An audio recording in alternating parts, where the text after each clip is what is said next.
Change. It doesn't come easy. 70 years for women to win the right to vote. Over a century of continued struggle for civil rights. Decades and decades to get our worker rights protected under law. To get our kids out of workplaces and into schools. To make sure we weren't dying in poverty after a lifetime of work. Change that benefits us has never come from the top down. It's always been from the bottom up. Progress starts with someone choosing to get involved, to speak up when something's not right.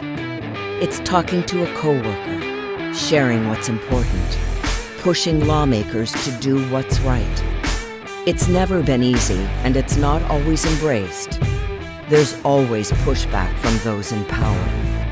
Because when we rise up, when we stick to our principles, we move mountains. Right now, it feels like corporate elites have the upper hand. Too many things that benefit us are under fire. CEOs are well represented in Washington, but when we act collectively, we are too. We protected our overtime pay. We fended off attacks on our health care.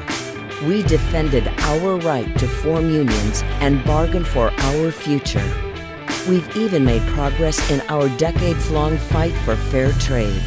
There has been a war being waged against working families.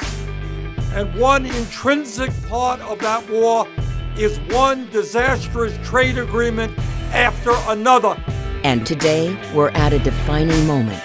Take a look at this sea of red. 50,000 teachers, the size of a whole city, spending the school day sending a strong message to lawmakers. People are taking to the streets like we haven't seen in a generation and demanding change. This has never been about a political party. It's always about us. We don't sit back and wait for things to happen. We educate, empower, and engage. Instead of just holding the line, it's time to redraw the lines.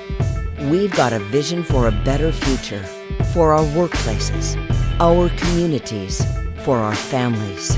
And we're not stopping until we get there.